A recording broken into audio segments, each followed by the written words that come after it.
जय हिंद। मैं गौरी शंकर पांडे आप सभी का स्वागत करता हूं अपने चैनल जीएस टिप्स पर। दोस्तों, आज के वीडियो में मैं आपको बताऊंगा कि सत्र 2020-21 का प्रगति पत्रक हमको किस प्रकार से भरना है। दोस्तों, 21 मार्च 2021 को स्कूल शिक्षा विभाग के द्वारा एक आदेश जारी किया गया था, जिसमें लिखा गया था कि राज्य शासन द्वारा निर्णय लिया गया है कि कोरोना संक्रमण को दृष्टिगत रखते हुए सभी स्कूल आगामी आदेश तक बंद रहेंगे। कक्षा 10वीं एवं 12वीं की बोर्ड परीक्षाओं को छोड़कर अन्य सभी कक्षाओं में, यानी पहली से 8वीं और 9वीं से 11वीं, अन्य सभी कक्षाओं में किसी भी प्रकार की परीक्षा नहीं ली जाएगी तथा सभी विद्यार्थियों को जनरल प्रमोशन दिया जाएगा। साथियों, कक्षा पहली से 8वीं तक का प्रगति पत्रक स्कूल शिक्षा विभाग द्वारा जारी किया गया है और संकुलों के माध्यम से प्रत्येक विद्यालय में पहुंचवा दिया गया है। इसमें 2 पेज हैं। जो पहला पेज है वह 2 भागों में बटा हुआ है, बीच में एक बॉर्डर दिया हुआ है। बॉर्डर के दाहिनी ओर यानी राइट साइड में विद्यालय और विद्यार्थी से संबंधित समस्त जानकारियों को भरना है, और जो बॉर्डर के लेफ्ट साइड का भाग है जिसमें जीवन कौशल लिखा है, अवधि 1 अवधि 2 लिखा हुआ है, इसमें सह संज्ञानात्मक क्षेत्र की जानकारियों को भरा जाता है। ठीक पीछे जो मोटे अक्षरों में प्रगति पत्रक लिखा है, इसमें विषय से संबंधित परीक्षाओं के अंकों को लिखा जाता है। तो आइए किस प्रकार से हम इस प्रगति पत्रक को भरेंगे देखते हैं। जो पहला पेज है, बॉर्डर के दाहिनी ओर सबसे ऊपर देखिए स्कूल शिक्षा विभाग का मोनो बना हुआ है, उसके ठीक नीचे प्रगति पत्रक लिखा है। प्राथमिक है, कोष्टक में कक्षा 1 से 5 लिखा है। अगर यह मिडिल का मार्कशीट होता तो कक्षा 6 से 8 लिखा होता। उसके ठीक नीचे सत्र लिखा है, वहां आपको 2020-2021 लिखना है।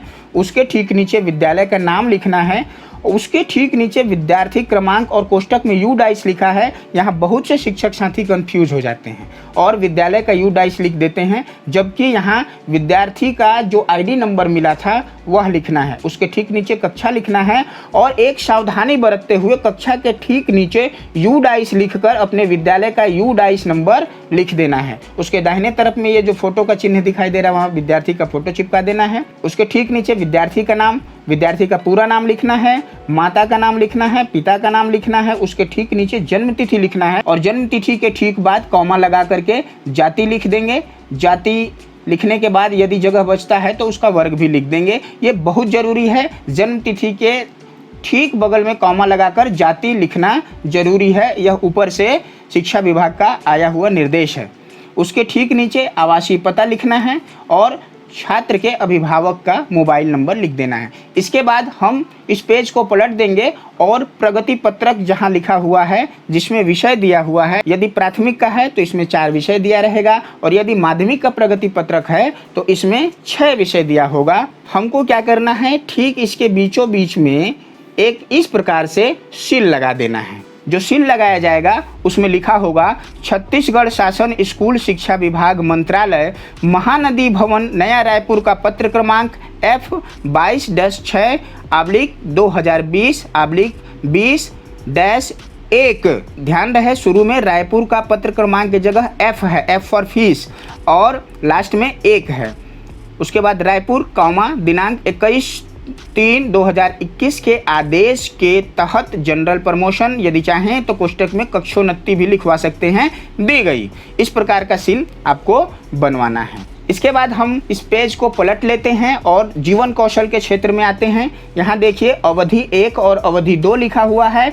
उसके बीच में एक लाइन है। हम कोशिश करेंगे सील लगाते समय कि यह लाइन एक सेंटर लाइन हो। सील का आधा भाग इस सेंटर लाइन से इधर अवधि 1 के भाग में और आधा भाग अवधि 2 के भाग में लगे। उसके नीचे देखिए लिखा है प्रमाणित किया जाता है कि सत्र, यहाँ खाली स्थान है, 2020-21 लिखेंगे, में आयोजित सतत एवं व्यापक मूल्यांकन में संज्ञानात्मक क्षेत्र का ग्रेड, पहले यहाँ ग्रेड ABC लिखा जाता था, इस बार चूंकि परीक्षा नहीं हुआ है तो आप चाहें तो यहाँ G.P लिख सकते हैं, यानी जनरल प्रमोशन, एवं जीवन कौशल क्षेत्र का ग्रेड यहाँ भी GP लिख सकते हैं।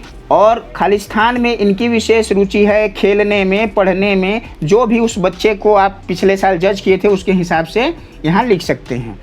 GP लिखने के बाद जो संज्ञानात्मक क्षेत्र का ग्रेड में GP लिखे हैं और जीवन कौशल के क्षेत्र में जीपी लिखे हैं तो उसके ठीक नीचे जीपी बराबर जनरल प्रमोशन लिख देंगे, क्योंकि बहुत से लोगों को ये समझ में नहीं आएगा कि जीपी क्या लिखा हुआ है। यदि आप जीपी नहीं लिखना चाहते हैं तो आप उन स्थानों पे कक्षोन्नति लिख सकते हैं छोटे छोटे अक्षरों में। उसके बाद अपना कक्षाध्यापक का हस्ताक्षर करना है, प्रधान पाठक का हस्ताक्षर, संकुल समन्वयक का हस्ताक्षर रहेगा और फिर जिला शिक्षा अधिकारी का हस्ताक्षर भी रहेगा। जो 5वीं और 8वीं का प्रगति पत्रक है उसमें जिला शिक्षा अधिकारी महोदय और विकासखंड शिक्षा अधिकारी महोदय दोनों का सील लगेगा। मार्कशीट को बनाते समय ध्यान दीजिएगा कि इसमें काट-कुट ना हो, व्हाइटनर ना लगे, क्योंकि इससे आपके कार्यों का मूल्यांकन भी किया जाता है। तो मित्रों, मुझे पूरा उम्मीद है कि प्रगति पत्रक भरने में अब आपको किसी भी प्रकार की कोई समस्या नहीं होगी। वीडियो को देखने के लिए आप सभी का बहुत बहुत धन्यवाद।